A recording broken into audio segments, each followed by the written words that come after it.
Hello बच्चों, स्वागत है यूट्यूब प्लेटफॉर्म के ऊपर। आज हम अपना नेक्स्ट टॉपिक पढ़ेंगे। हमने पढ़ा था भाई पिछले वीडियो के अंदर कैपेसिटर, उसका प्रिंसिपल। आज हम बात करते हैं भाई पैरेलल प्लेट कैपेसिटर की। Parallel plate capacitor. और जो पैरेलल प्लेट कैपेसिटर है ये पूरे का पूरा जो है हम डिफाइन कर सकते हैं इसके नाम से कि दो प्लेट होंगी कैपेसिटर के अंदर और दोनों एक दूसरे के पैरेलल होंगी, इसलिए इसका नाम दिया गया है पैरेलल प्लेट कैपेसिटर। ठीक है, two parallel plates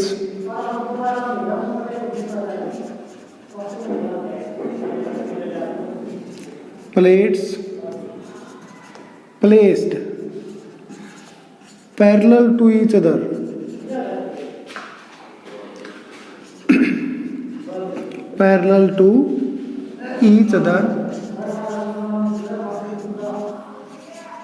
separated by small distance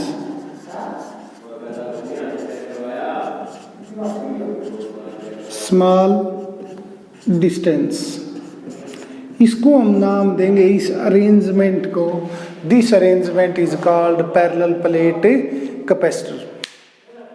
this arrangement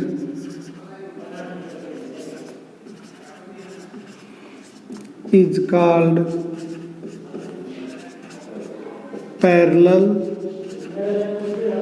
plate capacitor।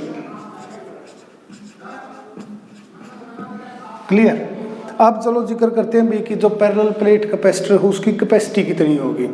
उसकी कैपेसिटी के लिए सबसे पहले बनाओ कि भाई पैरेलल प्लेट कैपेसिटर है कैसा, उसका फिगर क्या होगा। तो पैरेलल प्लेट कैपेसिटर के लिए दो पैरेलल शीट्स, एक के ऊपर पॉजिटिव चार्ज आएगा, दूसरी के ऊपर नेगेटिव चार्ज इंड्यूस होगा और जो पॉजिटिव होगा वो क्या किया जाएगा, ग्राउंडेड। यानी कि जितना एक्सेस चार्ज है वो ग्राउंड के पास भेज दिया और जो बच गया वो क्या बच गया भाई, हमारे पास एक अरेंजमेंट बच गई और इस अरेंजमेंट को नाम दिया जाता है पैरेलल प्लेट कैपेसिटर। चलो एक बार इस फिगर के बारे में लिख लेते हैं भाई। टू प्लेट्स, दो प्लेट हैं,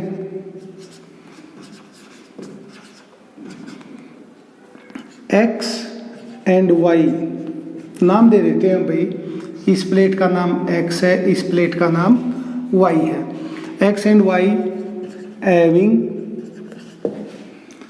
चार्ज डेंसिटी सिग्मा, दोनों की चार्ज डेंसिटी सेम है, सिग्मा। एक की प्लस है एक की माइनस है, तो लिख सकते हैं कि प्लस सिग्मा माइनस सिग्मा, सिर्फ चार्ज की पोलैरिटी बताने के लिए। Charge density sigma, area capital A and distance between plates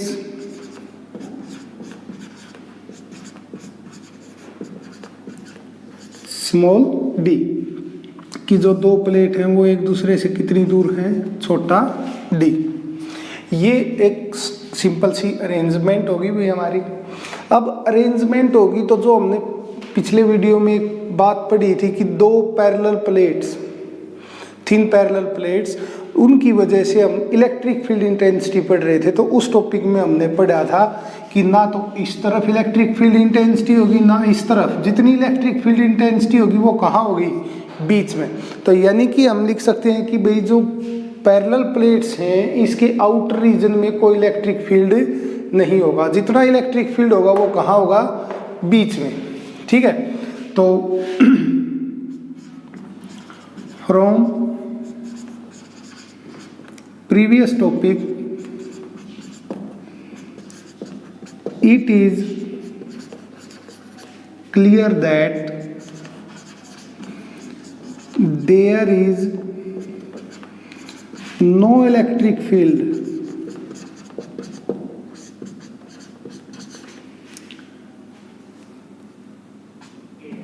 in the left and right, इन दोनों को नाम दे सकते हैं आउटर, बाहर वाले रीजन, यानी कि प्लेट्स के अंदर ये है, ये बाहर वाले रीजन, आउटर रीजन।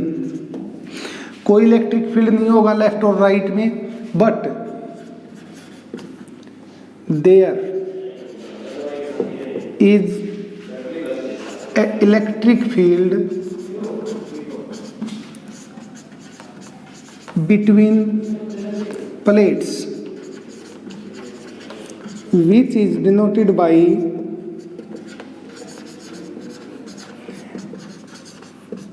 जो इलेक्ट्रिक फील्ड है, डिनोट कर लो या रिप्रेजेंट कर लो, वो रिप्रेजेंट किसे किया जाता है कि इलेक्ट्रिक फील्ड इंटेंसिटी है वो सिग्मा बाई एप्सिलॉन नोट होगी।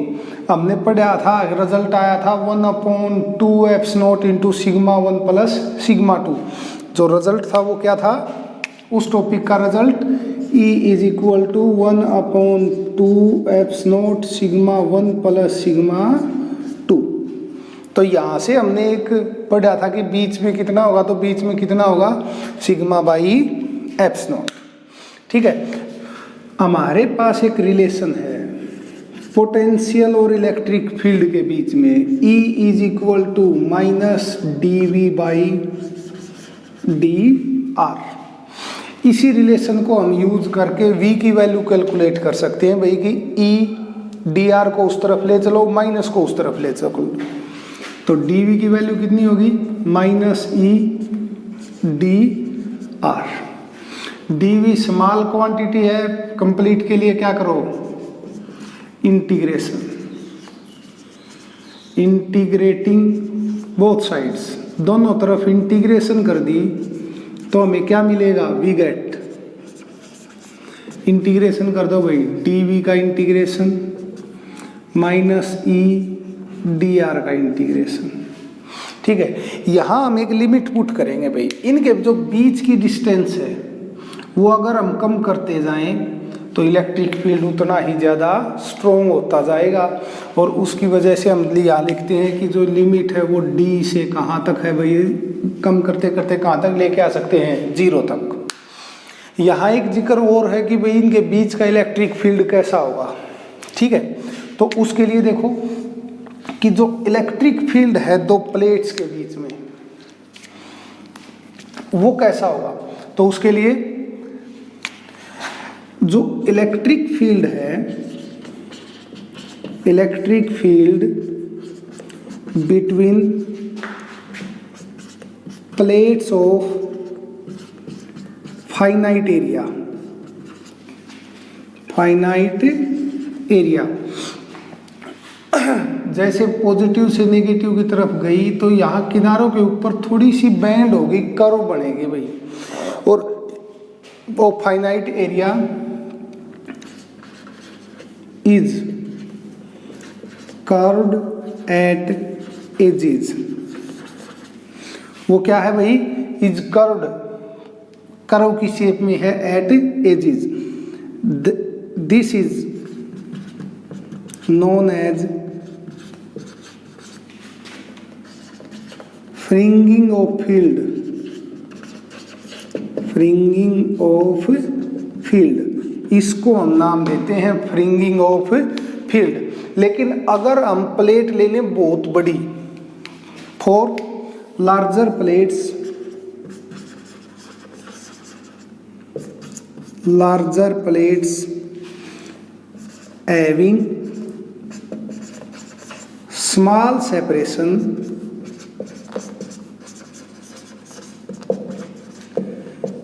अगर प्लेट बहुत बड़ी है और बीच की दूरी बहुत कम है तो जो साइड एजिज के ऊपर जो ये टेढ़ी लाइनें आई ये भी क्या हो जाएंगी सीधी।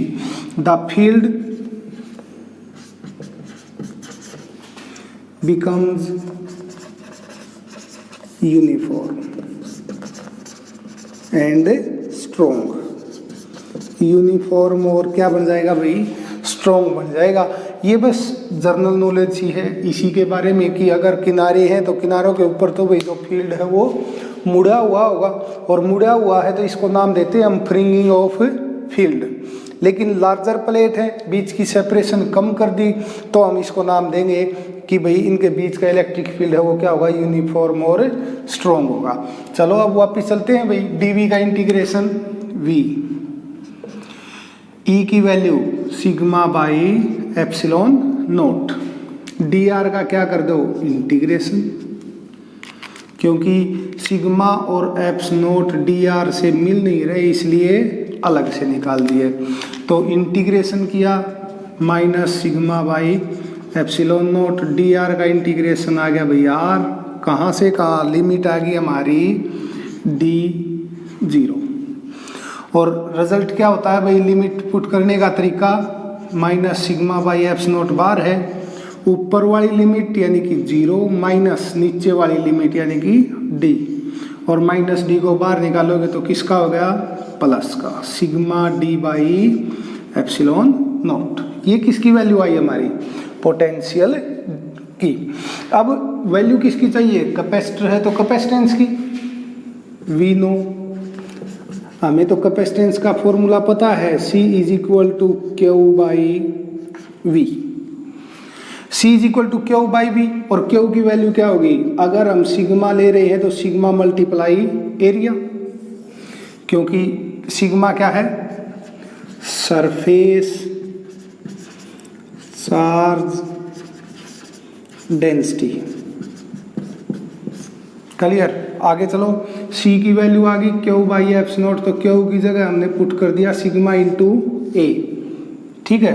V की जगह पुट कर दिया sigma D divide by eps note है तो वो कहाँ चला जाएगा भाई, ऊपर एप्सिलॉन नोट, सिग्मा से सिग्मा हमारा कैंसल, वैल्यू आ गई हमारे पास कैपेसिटेंस की A epsilon note by D, यानी कि कैपेसिटी जो है वो डायरेक्टली प्रोपोर्शनल टू एरिया, जितनी बड़ी प्लेट उतना ज़्यादा चार्ज स्टोर।